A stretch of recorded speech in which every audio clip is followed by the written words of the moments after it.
Terrence. We're going to have a conversation, what we generally call straight talk, conversation about, what's going on in the industry, what's going on with the council, and then what's going on with your individual businesses. We're going to give, everybody that has a business on this a chance, an opportunity to be able to talk about their business, and more importantly, also talk about what do you really expect to get out of being certified, because everybody gets certified for different reasons. Most everybody is looking at it from a standpoint of, I want to connect with large corporations. And I think that whatever it is that I sell, they'd have an interest in. And so, one of the things we're going to definitely talk about this morning is, how feasible is that? And what do you need to do to put yourself in a situation uh, to be able to take advantage of those opportunities? And that's very important, because, like I said, a lot of folks that certify do this because they figure they're going to get, these corporations that under normal circumstances they would not be able to connect with them to be able to sell their products and services. So let me get kind of a industry background, and what we're talking about. First and foremost, I mean, we're one of several in the New York area certification organizations, and we do more than certify, which I'll be talking about. But there's also, if you're a woman-owned business, there's WeBank. If you are looking to do business with the state and city of New York, the city of New York has their own program, which is through the Department of Small Business Services. The state has its program through the Empire State Development Corporation. There is a program through the state of New Jersey, through the Economic Development Authority. The Port Authority has a certification program, and the Port Authority is one of probably the only bi-state agency. They operate both in New York and New Jersey. School Construction Authority has a certification. So there are probably about 10, 12 certifying organizations in place where you can be certified. The question becomes, so after you fill out all this paperwork, and only the amount of paperwork you have to fill out to get certified, what happens next? How do you get to that stage where this is more than just a certificate? Well, the first thing I'm going to tell you about, really, that I think is very important, is visibility. People got to know who you are. It's not enough to be on a list. It's not enough to say I got certified. People got to see you. They got to get to understand your business. Then to get to the point where there's a familiarity with what you do and who you are. And so, this organization is one of the certifying arms. It certifies through the National Minority Supply Development Council. There are 22 other councils. So first of all, when you get certified, it opens you up to national opportunities. So it's not just, hey, I got certified and I can only look at business opportunities in the New York and New Jersey area. You can look at business opportunities throughout the country. But the thing is, as I said, visibility is important. And so what are we talking about? This organization has a number of events and programs that you need to avail yourself to. The next one that's coming up for this organization actually is next Thursday, which is the 25th, and it is what we call BizConnect, which is a boat ride. This year, it's a boat ride.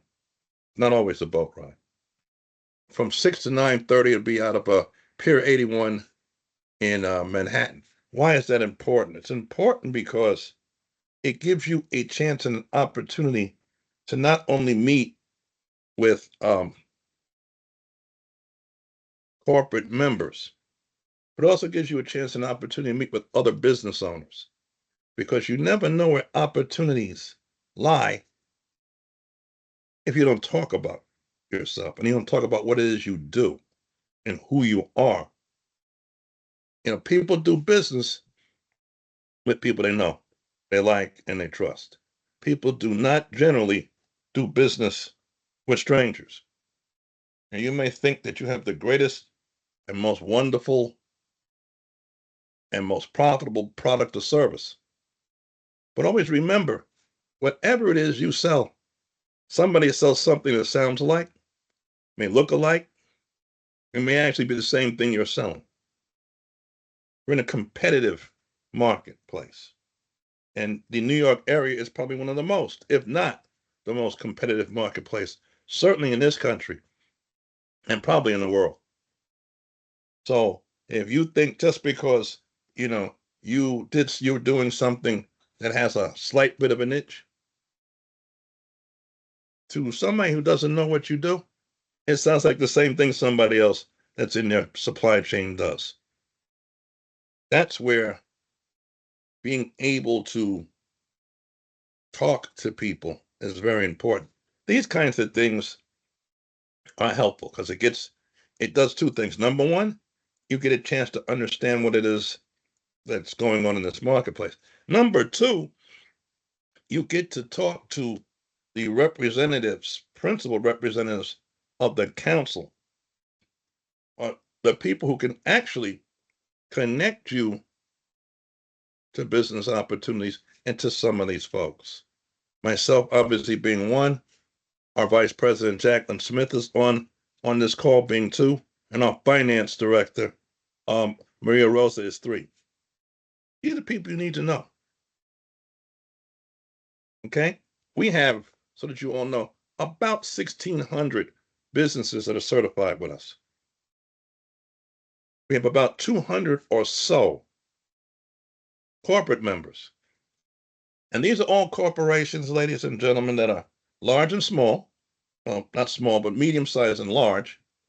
Many in the Fortune 1000, some in the Fortune 500, some in the Fortune 100, who have, for a variety of reasons, decided they want to diversify their supply chain. That's where you come in, because you have to offer them something that does one of these things, at least one of these things. Number one, it's innovative. Number two, it's different than what everybody else is offering. Number three, it enhances profits. And number four, it lessens expenses. These are the things that people are most interested in. And who are the people I'm talking about? The people I'm talking about are generally in the procurement department of these large corporations and ultimately the chief procurement officer and the chief financial officer, because they got to sell that. But the first thing that has to happen is, for us to promote you and to talk to you and to get you across that bridge, we got to know who you are. You know, a lot of people go and they decide, hey, I'm going to get certified. And they get frustrated when all of a sudden contracts don't start flying through the window. You got to think about this. If you have a business of a certain size, and I'm assuming nobody here, I could be wrong, but I'm assuming nobody has a billion dollar business. So if you don't have a $1 billion business, you're marketing your business to somebody or a representative of a $1 billion business. So what would they be looking at? They're looking at somebody who can come in and solve a problem, somebody who can come in and help them move themselves forward in front of their competitors,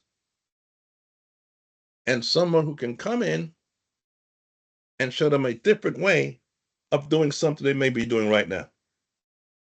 That's what they're looking for. Let me tell you what they're not looking for. They're not looking for minority owned businesses. Okay? So here's the deal. When you speak to anybody, do not, especially a corporate person, do not start off by saying I'm certified with NMSDC or because they don't care. Okay. When they want to hear about that is if they decide they're going to do business with you and they can count the spend of doing business with you, then they want to know if you're certified. But prior to that, they don't care. What they care about is I got an issue. Can you solve it? Can your product or service solve it? Can you come to us and tell us who you've done business with? And it has to be somebody that they recognize. And then the last thing is can you do what we're looking for on time, on cost, and well? Because what ends up happening, folks, you got to overcome a number of things. Number of things you got to overcome. First thing you got to overcome is the fact that there may be a unconscious bias towards your business. Not what you do, but who you are. Do not forget what country we live in. Okay? That's the first thing. The second thing becomes do you have the capacity and the capability of doing the things we need you to do? And can you prove that? Not enough to say I have it. You got to be able to prove it. And that's where a capability statement comes in. Because that's where you want to talk about on one page, not a book, because nobody wants to read a book. One page. You got to tell me who you are, what you do, who you've done it with, and why you. And the why you is important. I'll give you an example. If you go on our website and you look at our corporate members are very large companies. So they are looking at can I get with somebody or add somebody or put somebody in our supply chain who's going to help us continue to grow? They are all companies that have major competitors. So their goal, obviously, is to stay in front of the competition. Makes sense. And what they're hoping is you come to me with something that's going to help me do that or solve an issue I have, then we have something to talk about. Which is why I bring it to the second part. And the second part is getting to know the other 1,600 businesses that are in this network called NMSDC. Because those are the folks that many times you're going to have more success with in dealing with large corporations. And these are the folks also that perhaps you can team. What I mean by that basically is connect with to go after an opportunity to help you develop and grow your capacity. Capacity, folks, is extraordinarily important. Extraordinarily important. Because a lot of our colleagues look at it from a standpoint, corporate colleagues. Regional, local, regional, national, global. What part of the marketplace do you fit in? Can you provide stuff locally? Of course, if you do that, it it's good, but it limits who you can do business with. Regionally, that expands your possibilities. Nationally, expands them more, and obviously globally expands them a tremendous amount. But it's not enough to say I can do that. You got to prove it. That's where your capability statement comes in. That's part one. Part two, who do you do business with? Now, if I got to get on the phone or put an email in, what's this person going to say about you? I will assume that you would not put somebody as a reference that's going to say bad things about you. We'll assume that. But they're going to want to know because they bet you. They bet all vendors. And they want to make sure that if I'm betting you and you have skills, services, and abilities that I need, somebody can vouch for that. What do your financials look like? And that's very important, folks, because most large companies do not pay in 30 days or 45 days or 60 days. Some pay in 90 days, some pay in 120 days.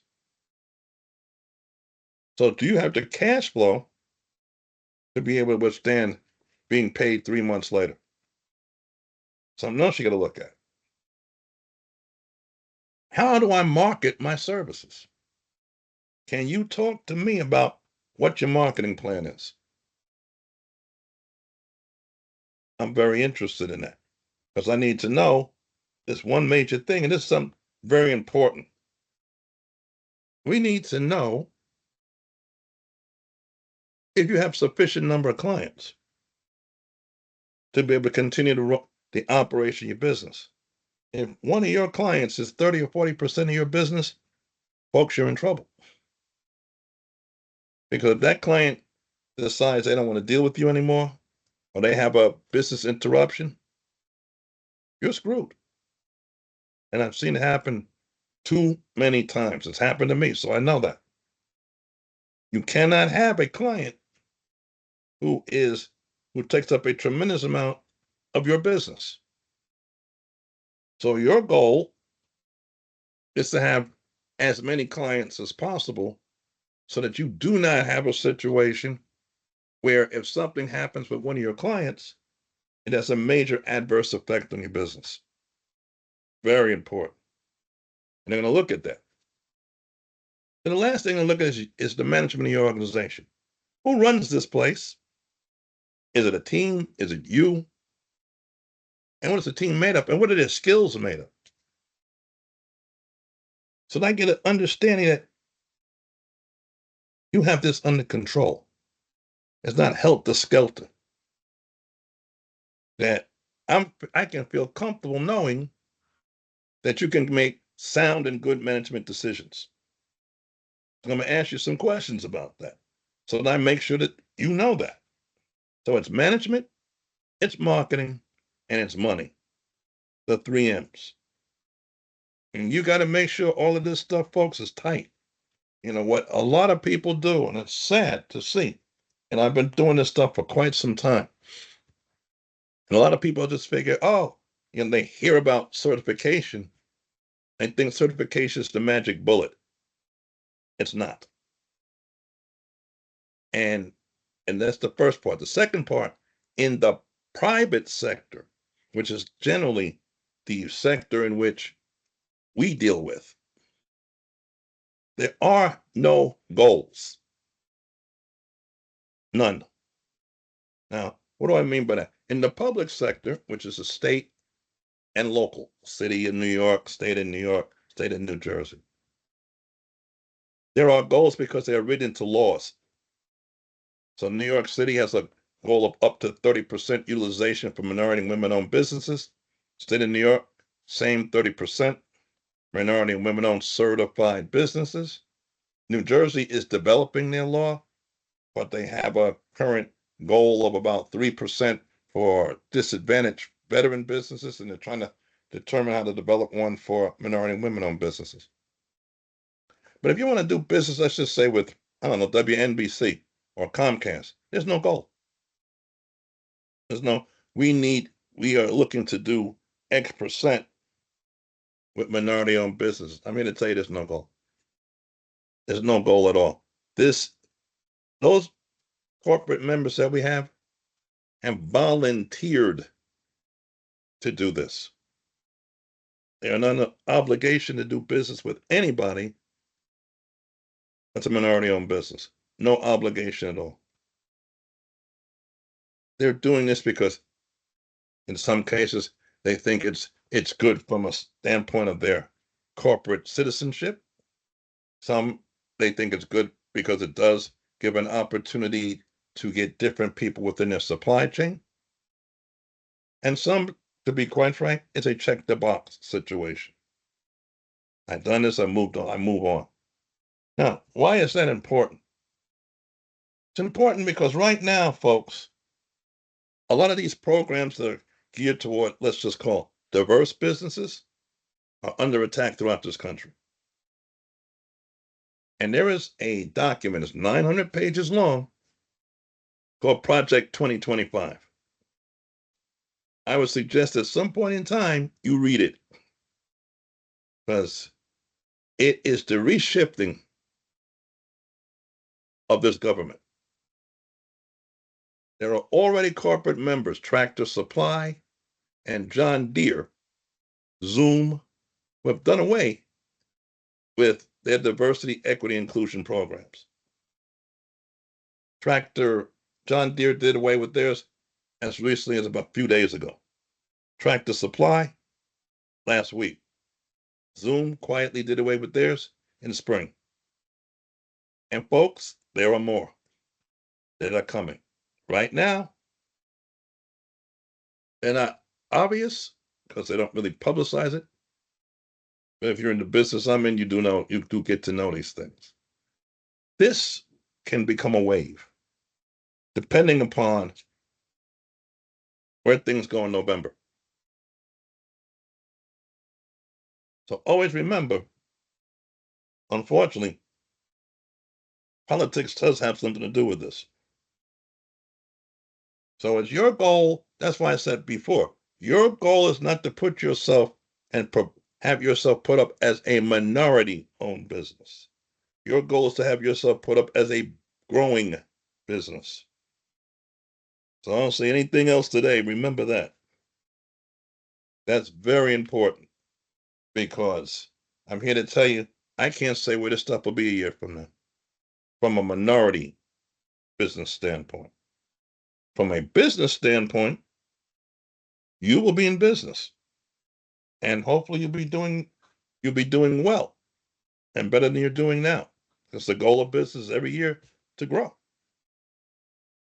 But the thing is, you've got to get out and you got to market yourself. You got to not only talk to our corporate members, you got to talk to other business owners. You never know who needs your services if you don't tell people what it is you do. Okay? And you never want to get to that point where people assume what it is you do. So you need to make sure you have a good, solid, short business pitch that you can clearly explain. Here's what I do. Here's who I do it for. And here's how it can benefit other people. That's important. If you don't do that, then you leave people to guess or assume. And trust me, you do not want people to assume. Just break up the word, you'll see what I'm talking about. You do not want people to do that. You want to get to that standpoint where people see you, they understand what it is you're doing. You can talk about new things you're doing, new markets you're going after, new clients you received. But what you don't want is somebody saying you don't want people to look at you and say, "Oh, this person, he or she, is going to come back to me and tell me that I owe them something because I'm a minority-owned business or a woman-owned business." Nobody wants to hear that, especially in the private sector. In the public sector, where there are laws, you know, that might work. In the private sector, it don't work. People don't want to hear it. And your last goal is, I mean, initially you're going to be introduced or you're going to meet people who are in supply diversity. And these are the people that got to understand and know your business and hopefully introduce you to their procurement people. But your goal, folks, is to get to your procurement people. That's your goal. Because they're the ones that buy things.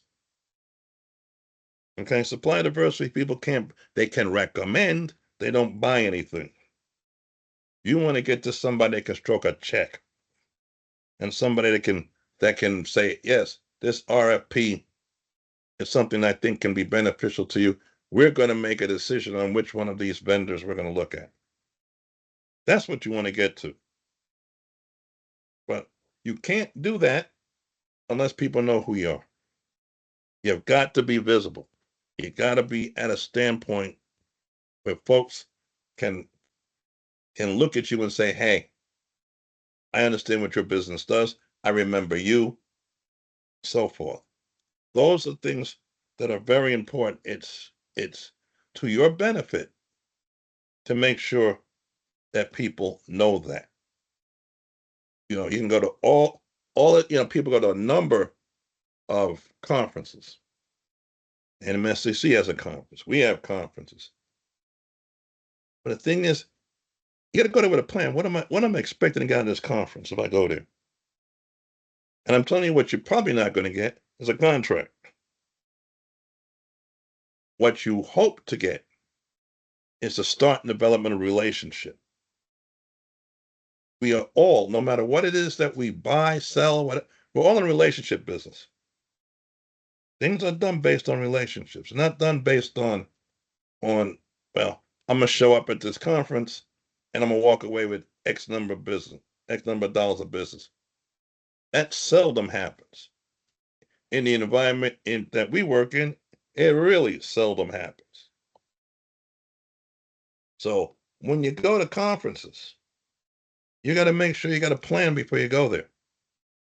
And I will say once again, you go to as many conferences as you can that relate to either potential clients that you're looking at or subject information that you think could be beneficial. Don't just go to conference and say, I'm going to conference. City of New York has conferences. State of New York has conferences. State of New Jersey has conferences. We speak at a number of them. Our corporate members have webinars and conferences.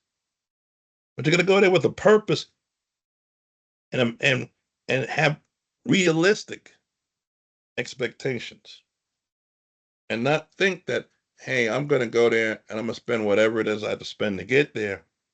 And I'm expecting to walk out with business. Like I said, we're having an event next Thursday, which I believe at least one or two you already registered for, if I remember correctly, looking at your names. And if you haven't, you should. And it's after work. And it's on a boat, well, a yacht. But the thing is, you go there, and a lot of people are going to go there. They're going to stand on this boat for 3.5 hours and expect to walk out with business. And I'm here to tell you that's not going to happen. What you want to walk out with is some new contacts and relationships. But you can't go on this boat or any other event and expect that, hey, I'm gonna walk out of here with business. What really happens a lot of times? You go to these events, you meet these folks, it's all in the follow-up. They may follow up with you, they may not. But you gotta have a compelling story for them to even remember you. And I'll give you an example. So I have corporate members, 200, business owners, let's just say 1,600. So our council has 1,800 clients. 1,800. Now, you think about that for a minute. Is it feasible and humanly possible that anybody can remember 1,800 people? I'm here to tell you I don't. The people I remember are the people that I talk to, the people that I meet. If you go to this event next week, I can tell you as soon as I go up the gangplank and get on this boat, There'll be people talking to me from my left ear, right ear, in front of me, and behind me. Happens all the time. It'll happen with my colleagues. But the thing is what is it you're going to tell me that I'm going to remember on Friday the 26th, Monday the 29th, and going forward? That's the question. Second thing, one of the things that we do is we make quote unquote warm introductions, written introductions to our corporate members. And what does that consist of? It consists of you sending me, going on our website, picking up to 5, not 15, 5 corporate members that, based upon research, not based upon the name of the company, but based upon something that you know about the corporate member, that you think the product or service that you offer could be beneficial. Sending that to me, that list of 5, up to 5, along with at least a 1 to 2 paragraph description in your business. Now, I can tell you this, folks, I've been doing this stuff a while. I've been the president of this organization for the last 9 years. I've been doing this kind of work for the last 35 years. I have seen people write some very pitiful descriptions in a company, very pitiful, which makes you then wonder, how do you sell this stuff if you can't write down what it is that you do? So what I'm saying is you take your time and you write it you write it basically like you're talking to somebody who has no idea what you do, which means what? Lose the industry terms. Because if I'm not in your industry, then those terms mean absolutely nothing to me. Write this in as a generic and easy to read form as possible. Why is that important? Because it then has to be passed on to somebody else. The person is going to be passed on to. It's probably going to be the supplier diversity person, because that's who we deal with. And supplier diversity people are generalists, which means they read information about all kinds of companies and all kinds of industries. And if people gotta once again, I said before about the assume. If they gotta assume what you're talking about, and if they don't assume with you, then it does benefit you. So you gotta do that. You also gotta make sure that before you send a capability statement you're gonna send with it, that the capability statement makes sense and you read it. And that there are no typos. And that it has a flow. And you can, if you're not sure about your capability statement, you can most certainly go on Google how to develop a capability statement. It's important. It's your marketing piece. And some people, once again, are very good at it, and some people are not. But you got to do that. You got to write this stuff and put this stuff together so that you're putting your best foot forward. And then the third thing, which is what most business owners don't have, is patience. Because most people think if I write something to you and you send it to whomever, that they're going to contact me the same day, the next day, and the day after that. Folks, unless they need your services imminently, that's not going to happen. It may take. It may take writing them 2 or 3 times. It may take a month. It may take 6 months. It may take 6 years. We've had clients who have tried to deal with specific corporate members. It's taken years before they got a bite. It's taken them almost following these people, not stalking them, but almost following them to get them to the point where they understand what your business is. And now they see a connection of some sort. So if you're looking for immediate gratification, this ain't the place.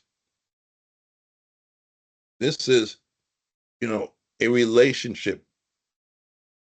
Some of you have businesses that people may have an interest in. Some of you don't. Just because you think they might doesn't mean they do. And as I said before, they are not under any obligation to do business with minority owned businesses, no matter what anybody tells you. And trust me, there will be people who will tell you that these corporations have to do this. No, they don't. The state, the city does, but private firms don't have to do business with anybody that don't want to. The businesses that are probably have the most interest from a private sector standpoint in doing business with diverse business owners are those that are consumer facing. Okay. Those that deal with the public. Because no matter what anybody wants to say, the demographics of this country will continue to change. You can't deport everybody. So you're going to be dealing with people of color. The question becomes, how important is that to that company, to that corporation? So what I want all of you to do is to take a good, solid look on our website, at the whole website, but look at the corporate members and decide, are there corporate members on this list? There's 200 of them that we think we can do business with. And if so, what do I know about their company? Which means you need to do some research. Get on their website and take a look. Every publicly traded company has a annual report.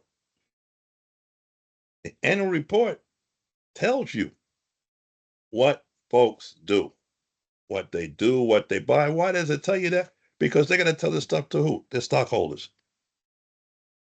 So it's public information by and large. But find out as much as you can about these companies before you decide this is somebody I want to do business with. And the second part of this, like I said, get to know other businesses that are within this network. Now, before we find out who everybody is, a couple more things. So we have this event next week. It's on a boat. The next two events we have after that are not on boats. So we have a gala, which is on the 19th day of September at a place called Gotham Hall, which is on Broadway between 36th and 37th Street. You receive information about that. Why come to the gala? Trust me, you're not coming. I mean, the food's good, but you're not coming there for the food. You're coming there because at these events, you generally get to meet not only the supplier diversity person, you generally get to meet somebody within a corporate structure that's above the supplier diversity person. Those are the people you want to get to meet and talk to. Okay? I have said before, it's great to talk to the supplier diversity person, but you want to talk to somebody that actually can do business. So that's the 19th. The 26th, we have another event which is called Networking for Scholarships. It's a golf event. Doesn't mean you can't come if you don't play golf. But what you have a chance and opportunity here is if you do play golf, or even if you don't. Most most golf rounds take 5 hours. And if you're somebody that plays golf, that gives you 5 hours to talk to people that you probably didn't know when you walked in the place.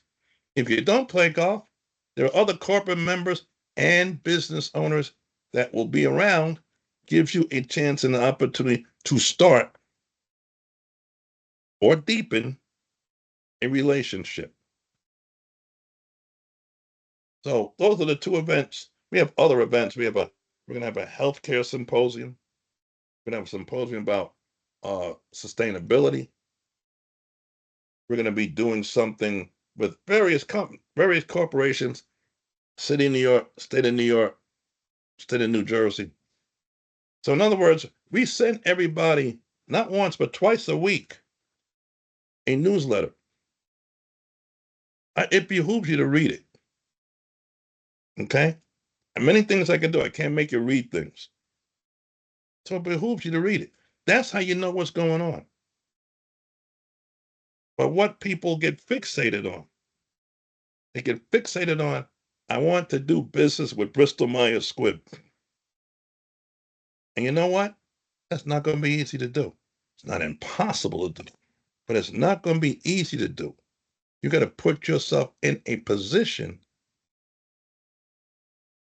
where you have a product or service that these companies have an interest in. Recognizing, folks, the size of your company versus the size of their company.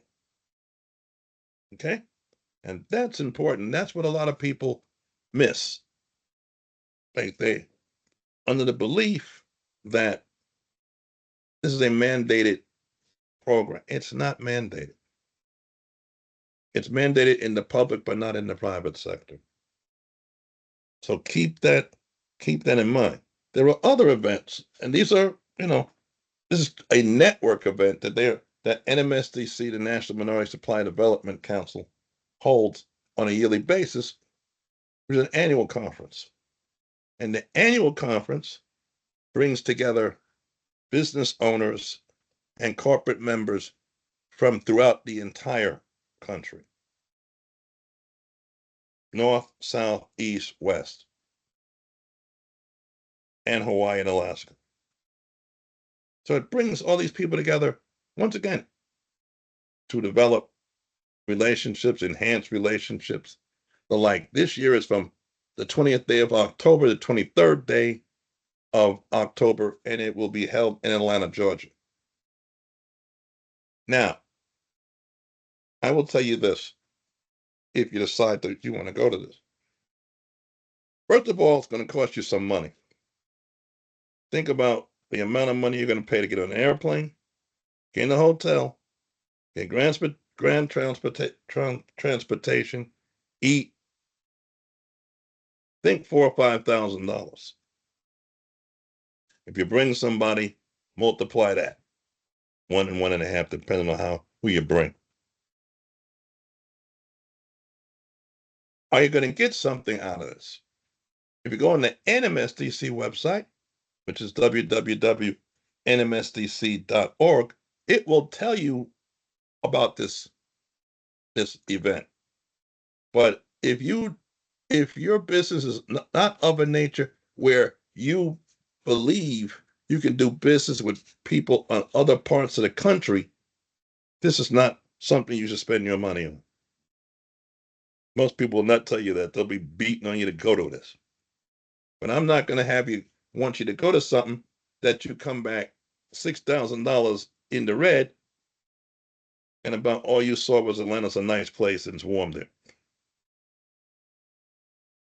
So, like I said before, if you're going to any event, whether it's the national conference or local events, have a plan in your mind before you go. And if you are in whatever specific industry is in that you're in, you should make sure that when there are events that's specifically geared toward your industry or the target market of people you're going after, that you attend them. And you don't sit in the back and look at your cell phone the entire time. You get out and meet people. We weren't able to do all these kind of things during the pandemic, even though obviously there's still COVID-19, but pandemic is by and large over. So now is your chance, your opportunity to be able to meet and greet. So make sure you do that. Whether it's public sector information, private sector information, try to get this information. For all of you that are in the New York area, try to get yourself certified with the city of New York. We have a fast track program that since you were certified with us, it cuts down on the amount of time it takes to get certified by the city of New York. We don't have that same level of program with the state of New York. We have a good relationship with them. If you're in New Jersey, make yourself visible. It's very important. Like I said, people do business with people they know. They don't do business with people they don't know or they hear about. They do business with people they know. And people got to get to know you. That's how your business develops and grows. Doesn't grow any other way. It doesn't grow because you're a nice person. It grows because you offer a product or service that we need, and I know about it, and I know you can do it. That is the most important thing, and that's the thing that you need to make sure that you're doing on a daily basis, not on a every so often basis. There's going to be a daily thing. Your goal, depending on the size of your business, and I don't know that, we're going to find out in a few minutes, is your goal is very simply to work on your business and not in your business. What do I mean by that? When you work in your business, that means you're the person who's getting the clients, you're the person who's servicing, doing the work, you're the person who's collecting the money. And what does that do? That limits how fast your business can grow. Working on your business, then you're the person, you have somebody else doing the work, somebody else collecting the funds, and you're the person that's out getting new opportunities for the business. On, in. You want to get to the point where it's on and not in. Because in basically means you can only have but so many clients. Because you can only do but so many things. You want to get to the on part where you have employees or consultants or whomever who does your business, which then allows you to do the other things that are needed to grow your business. So what we're going to do now is I'm going to look at this screen. I'm going to ask everybody to take 2 or 3 minutes, describe your business, talk about what it is you do, what you're looking to get out of certification, and what can we do to help you. Let's say I start with you. I'll start with Adrian Bright. You Adrian Bright? got it? Okay. I got it, sorry. Adrian Bright? Beautiful. Yes, hi. I'm sorry. I keep getting calls. Thank you for this opportunity. My company is East West Connection. We're a boutique Oh, meetings, events, and incentive travel company. tell Ralph I And said hi. yeah, oh, I will. I will. Yeah, he was the one that called me. I will. And we are trying to really get back out to participate in events so people can get to know what we do. We're doing some reanalysis where we know our sweet spot is mid-sized companies. And my challenge is to go out for public sector, like the government, because I'm in the Manassas, Virginia area. So I'm hoping Ralph will attend the boat event, but we really just need to get out there more. And I hear what Terrence is saying and connect with people. So I think what I will try to attend more of these virtuals. And then I have colleagues in the New Jersey, New York area who will come in. But I think just using what you all have offered to the fullest is one of my objectives. Hmm, So anything you could offer for the state of New York or state of New Jersey, I would happy to know that as well. terrific. Okay, thank you. Okay. Thank you, Adrian. Next, Amanda. Hi, nice to meet you guys. Thank you. That was a wonderful um, discussion that you had. And it makes us realize quite a bit. As much as we want to say supplier diversity is a huge thing on everybody's mind, it's not. It really isn't. um, so thank you for that, for reaffirming that. So I work with Percepture Digital Marketing. We're a digital marketing company. We do digital marketing for the travel industry, for telecom, healthcare, um, pretty much anybody, but that is really our strong point. Pharmaceutical is also biotech. Um, and we're stationed out in New Jersey, and we do business throughout the US.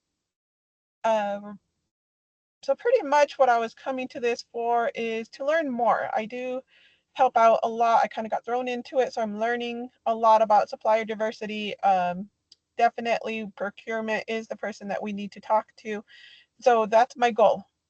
I'm starting off. I'm really starting off on this. So my next goal for the next year is to start to not really go after supplier diversity anymore. I'm going after procurement. I'm going after the people we need to talk to. We're going to start attending more events also.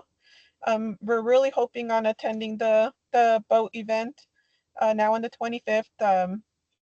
I know we're hoping to speak at the annual event also and also attend.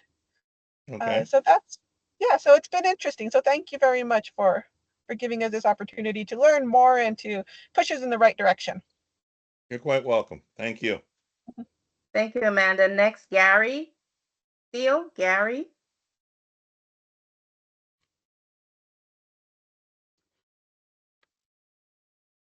Can you hear me, Gary? Yes, Tahira Maynard will speak. Go ahead. Hi, everyone. I'm listed here as Urban Density LLC. I work closely with Gary from Urban Density. So I'll tell you a little bit about the company. Urban Density was founded by Gary A. Steele in 2013. It's a company that's focused on seamless and tailored furniture procurement solutions. So we work closely by providing services to streamline the process of acquiring functional furniture for commercial, educational, residential, and retail spaces. We are procurement proficient in multiple sectors, and we have relationships with many companies abroad. So globally, we have relationships with factories to manufacture furniture abroad, and we're continue in some places such as Hong Kong, mainland China, and Southeast Asia, particularly Indonesia and Vietnam. And we are building our domestic relationships. We do have some, but we're working on expanding that. Our goal is ultimately to continue attending uh, events and conferences. We recently went to the Supportive Housing Network annual conference. We last week went to the MWBE Regional Expo that was held in the city. And we want to build relationship with procurement contacts at the different state agencies. We're trying to ensure that we're added to the vendor list, and we were able to for DOE, and we're working our way through this long list to find the appropriate contact people and build relationships with nonprofit housing organizations and real estate developers. So that's our focus, because housing, as you all know, is a crisis here in New York, and we have to tackle that. So we want to be the solution for, as people are doing supportive, transitional shelter housing, the go-to source for providing furniture to meet their needs. Okay. Let me ask you a question. Um, this might be a good day for you. We just got a request for information for the furniture for the World Cup. Send me your email address, Yes. and I'll send you the RFI. Thank you. Thank you, Terrence. You're quite Appreciate it. welcome. No problem.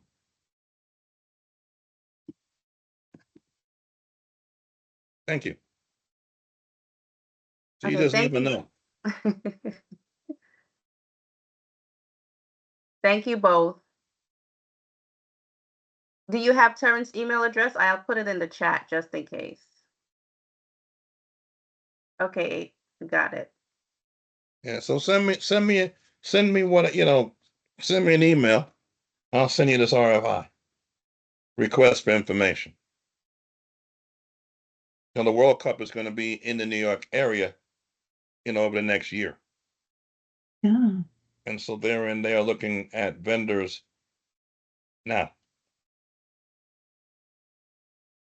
potential vendors. Okay, thank you. Thank you both. And then last we have Jose Wilson. Did I Uh, pronounce the name correct?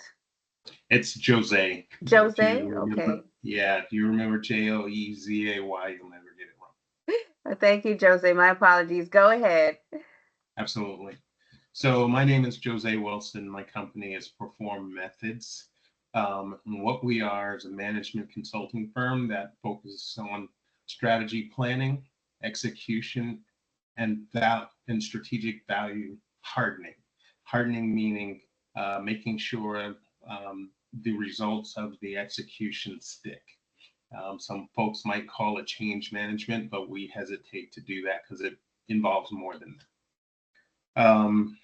So my benefit, my competitive advantage is the fact that I've worked both industry and consulting, and I've serviced Fortune 1000, Fortune 100 companies in the industries of insurance, retail, and telecom.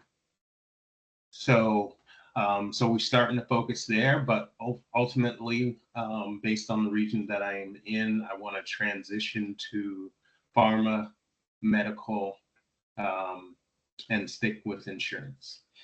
So I know it's a journey, but that's the goal. I hope to get out of this both learning and relationships. I was very sober about the possibilities of getting direct business with my target market. So my goal, as a part of that, the strategy is to become the sub of incumbents, and that's both in the federal and the government and the public and the private sector. Mm-hmm. Yeah. And thanks for sending the information. I got it. Okay. Good. Okay, and that's us. Perform Okay. Methods. Thank you kindly. Sure. So Thank before you. we, One more before, thing, thank you. Terry. Oh, I'm sure. sorry to jump in. Adrian had a question. Do you know of any Sure. other opportunities for the World Cup? Right now, just this one that we've seen as far as furniture and fixtures are concerned.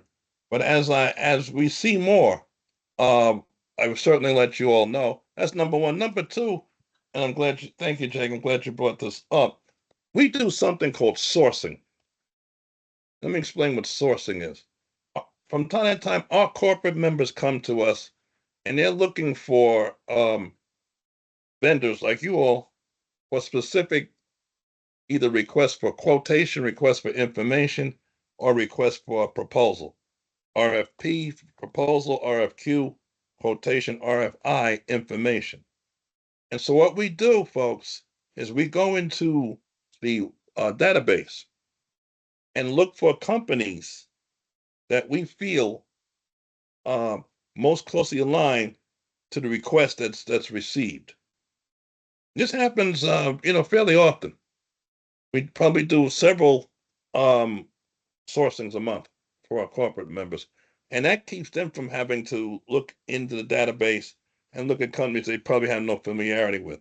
So one thing I want to make sure everybody does is now that you're certified, make sure that whatever profile you have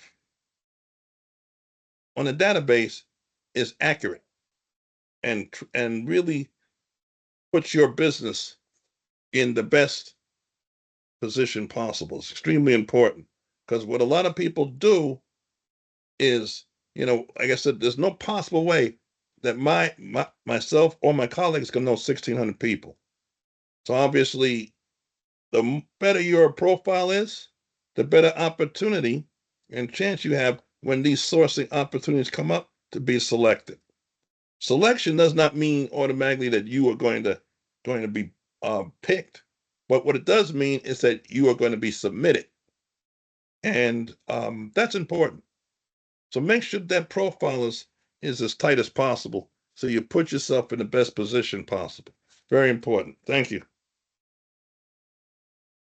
Does anybody else have any questions, comments, or anything that they want to talk about before we conclude?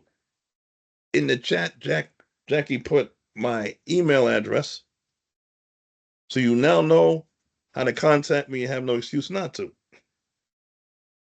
And if, like I said before, if you want to be connected to any of our corporate members, look at that list on our website, www.nynjmsdc.org. Determine up to 5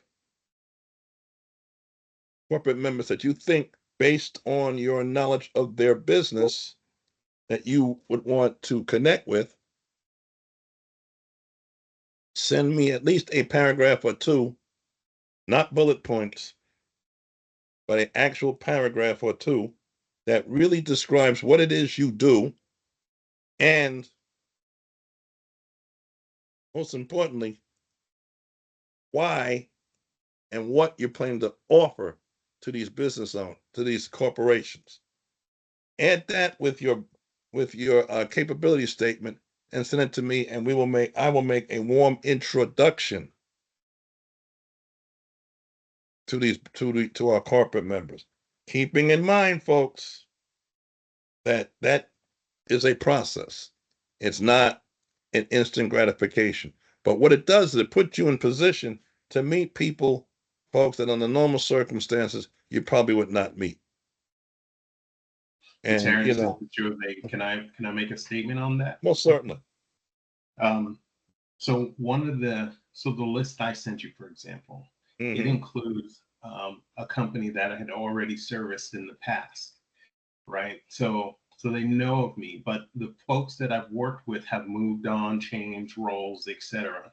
So the value here is that I can reconnect to the company and the new faces that can help out, right? Exactly. So I'm just encouraging my peers to don't forget that part as well. So sometimes the people I've serviced as a large corporate leader, because now I'm a small business, I can't do this. I don't have the same privileges that I had before. So it's a restart.